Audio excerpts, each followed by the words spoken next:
Hola, vamos a intentar dar unas nociones básicas de cartografía y de geomática para registradores. Sabemos que la Tierra es aproximadamente una esfera, una bola, a través de la cual se distribuyen los continentes y necesitamos utilizar algún sistema de referencia para localizar un punto de la superficie terrestre de manera inequívoca. Para eso el sistema más tradicional es el de las coordenadas de longitud y latitud.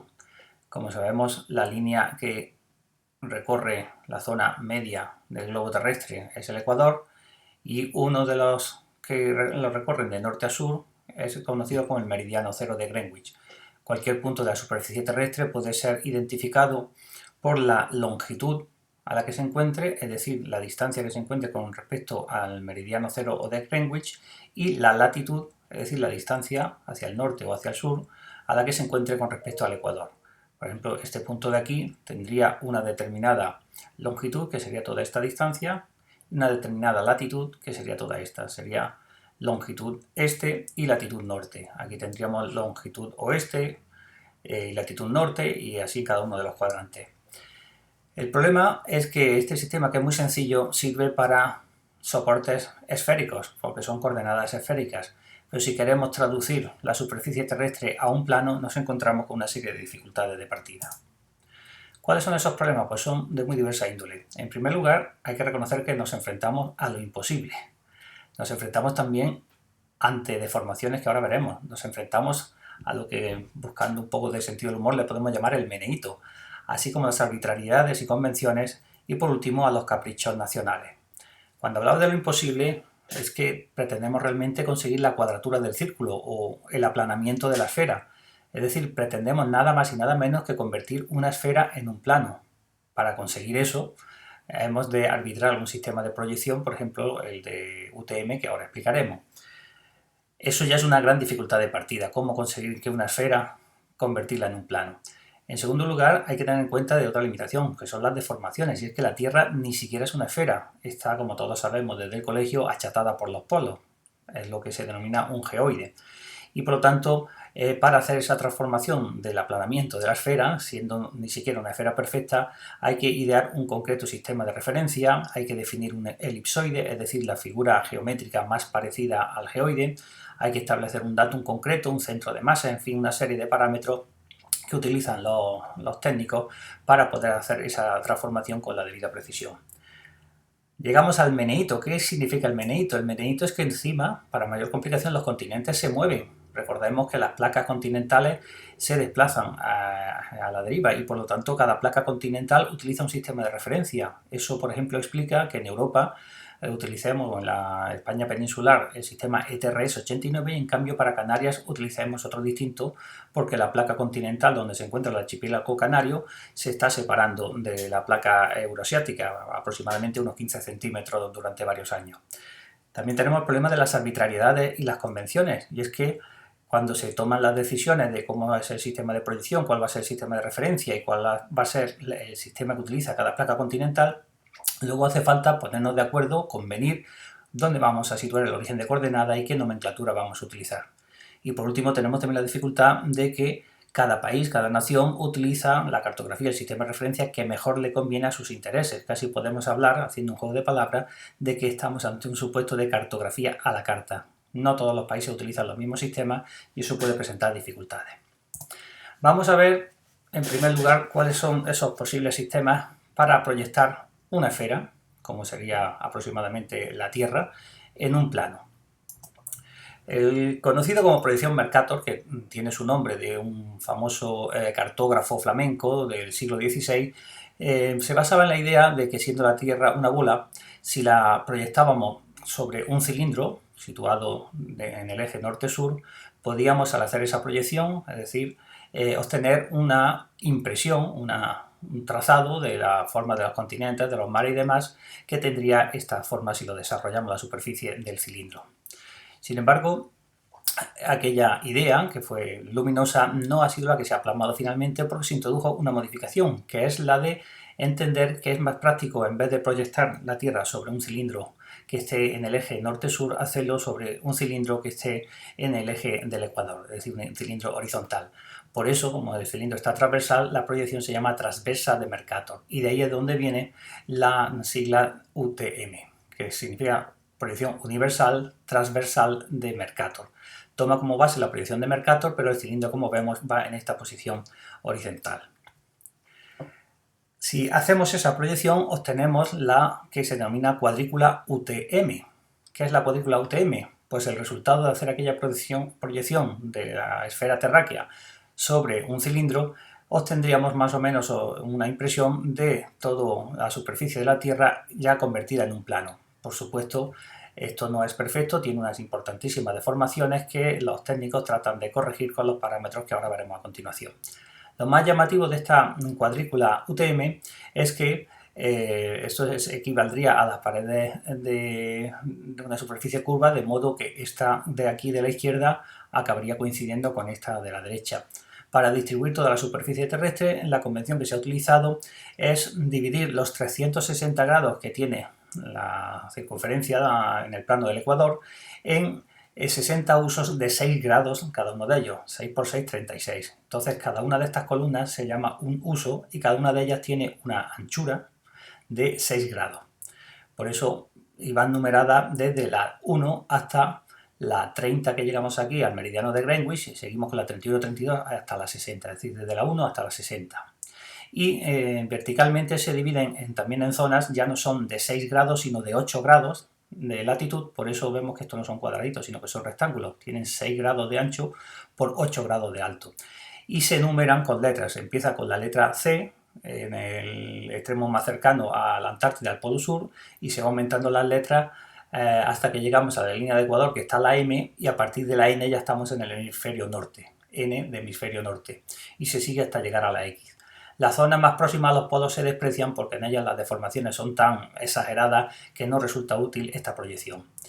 Con este sistema, esta cuadrícula UTM, aquí la traemos en detalle para ver Europa y el norte de África, podemos ver que el territorio español está comprendido, por ejemplo, el archipiélago canario en la cuadrícula R28, y la península está en estas 4 cuadrículas y esta también de aquí. Es decir, está dentro de los usos 29, 30 y 31 y dentro de las zonas S y T.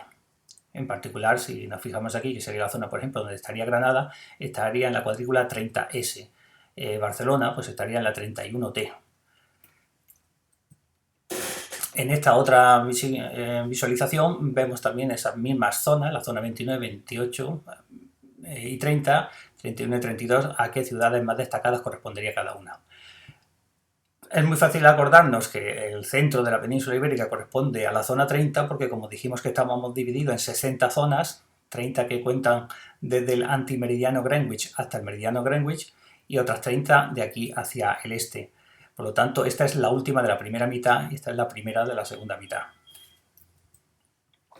Pero debemos ser conscientes de una cosa importante, y es que esas franjas, esos usos, no son rectangulares, sino que, al igual que si cortamos en rodajas una sandía, por la parte de los extremos de los polos es más finita que por el centro, pues esas franjas o usos se llaman así precisamente porque son más estrechos por los extremos que por el centro. En el centro tienen una determinada anchura y a medida que vamos acercándonos hacia el polo norte o hacia el polo sur se van estrechando. Aquí no tienen pico, están achatados porque precisamente antes dijimos que en la zona cercana al polo norte o al polo sur no se extiende a ella la cuadrícula UTM porque no es práctica por las deformaciones que habría. Como estaba diciendo, esos usos, ahora estamos aquí en uno de esos usos, desde la línea del Ecuador hacia el norte, las distancias que hay entre los meridianos, que están separados entre sí 6 grados, esas distancias van disminuyendo a nivel del Ecuador. La distancia son de 667.000 metros, es decir, de 667 kilómetros, pero a medida que subimos se va estrechando el uso porque los meridianos van convergiendo hacia el norte y lo que eran 667 kilómetros pasan a ser 627, 512, 334 y en el extremo pues se quedan simplemente en 69 kilómetros. Es decir, a medida que nos aproximamos hacia el norte disminuye la separación, los metros o kilómetros de distancia que hay entre los extremos del uso. ¿Cómo se establece el sistema de coordenadas en estos usos? Aquí tenemos la línea del Ecuador, Aquí estaría el límite inferior y por aquí debajo estaría el polo sur, y aquí el límite superior o norte, y por aquí arriba estaría el polo norte. Pues lo más destacado es que el origen de coordenadas se fija aquí, en este punto. Pero tiene una particularidad muy importante, de que este es el punto origen de coordenadas para el hemisferio norte, porque vamos a contar las coordenadas de aquí para arriba, y en cambio para el hemisferio sur, en vez de contar coordenadas de latitud negativa, lo que se hace es que se fija el origen de coordenadas del hemisferio sur aquí abajo. Entonces tenemos dos orígenes de coordenadas. Para el hemisferio norte utilizamos este y contamos de aquí para arriba, y para el hemisferio sur se utiliza otro origen de coordenadas, que es este de aquí, y se cuenta de aquí para arriba. Y la segunda particularidad, además de tener dos orígenes de coordenadas, uno para cada hemisferio, es que en este punto, en este origen de coordenadas, la letra I, el valor de la coordenada vertical, es 0, porque nos hemos apartado 0 desde el origen. Pero la X no es 0, como parecería lo lógico. Normalmente estamos acostumbrados a que el origen de coordenadas sea la coordenada 0, 0. Aquí, sin embargo, se ha decidido que la coordenada Y sea efectivamente 0, pero la coordenada X, como vemos aquí, es 500.000. Es una convención que utiliza el sistema de coordenadas UTM. De modo que el punto que se encuentre aquí tendría la coordenada X 500.000 y igual a 0. A medida que nos subimos aquí arriba, seguiría teniendo, en este punto por ejemplo, seguiría teniendo la coordenada X 0 y la Y ya habría aumentado, pues toda la distancia que hay hasta aquí tendría ya 8 millones de metros. Las coordenadas UTM se pueden expresar en metros, en hectómetros, en kilómetros. Normalmente están expresadas en metros, por eso hablamos de millones de metros, que equivale a 8 millones de metros, como sabemos son 8.000 kilómetros. Vemos, por lo tanto, que las coordenadas que van a tener los puntos que están situados en los extremos de cada uno de los usos, pues van variando. Es decir, aunque vayamos subiendo a lo largo de un mismo meridiano, la coordenada X no se va a mantener, porque como se va estrechando, pues la coordenada X se va variando. Aquí son 166.009, es decir, que hay una distancia de 166.009 hasta 500.000 que está en el centro. Aquí ya está más cerca de los 500.000, cada vez que subimos se van acercando a los 500.000. Por lo tanto, realmente esta cifra de la coordenada X no tenemos que pensar desde qué punto cero se está contando, sino más bien al revés, descontarle a 500.000, que es el centro, esta cifra, 332.000 y pico, para saber a qué distancia del centro estamos hacia la izquierda. Y cuando nos situamos a la derecha de este meridiano central, sabemos que los dos meridianos están separados 6 grados, pues el meridiano central evidentemente está a 3 grados de uno y a 3 grados del otro. Pues cuando nos encontramos en este lado de aquí, las coordenadas son siempre superiores a 500.000 y van a su vez siendo más amplia la separación de los 500.000 cuanto más abajo estemos. Con este sistema, que parece muy curioso, de que la coordenada central sea 500.000 en vez de 0, lo que se consigue y lo que se persigue es que no tengamos que hablar de coordenadas a derecha o a izquierda, ni positivas ni negativas, sino que todas ellas son cifras positivas, todas ellas son crecientes. Cuando la coordenada X sea 500.000 estamos en el centro, cuando sea menos de 500.000 estaremos a la izquierda y cuando sea más de 500.000 estaremos a la derecha. Nunca, nunca, nunca vamos a encontrar una coordenada X que sea 0, ni nunca será siquiera menor de 166.000 y pico, como tampoco nunca podrá ser mayor de 833.991.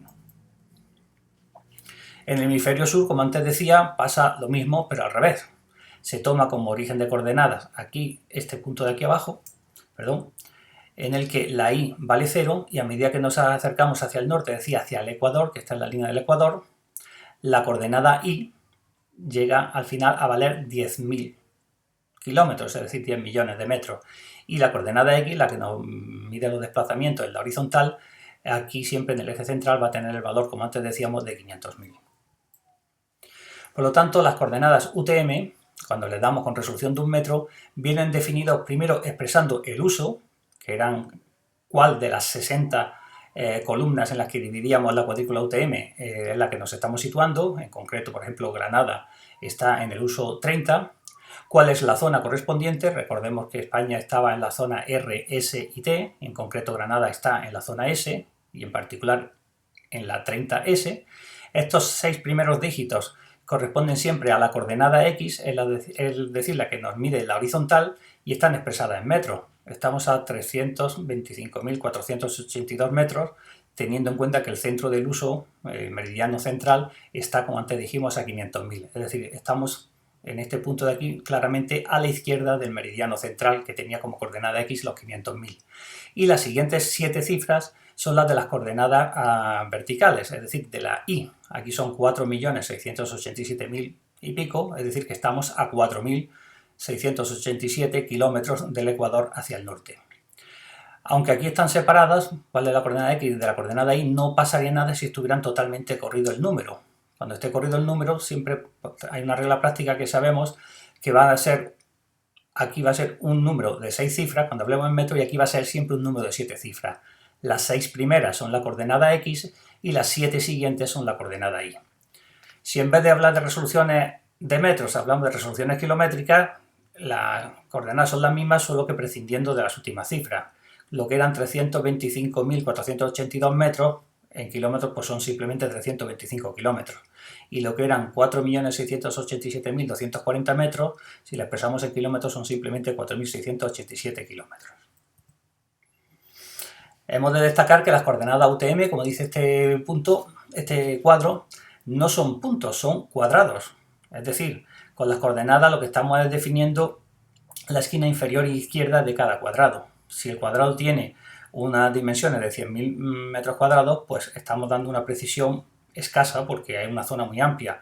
Esta misma zona se puede concretar si le añadimos a la X5 y la Y47, le añadimos detalle, de modo que la X ya vale 56 y la Y vale 472, pues estamos precisando más. Y si de aquí damos otro paso más y ya venimos a una definición inferior, pues vamos cada vez concretando.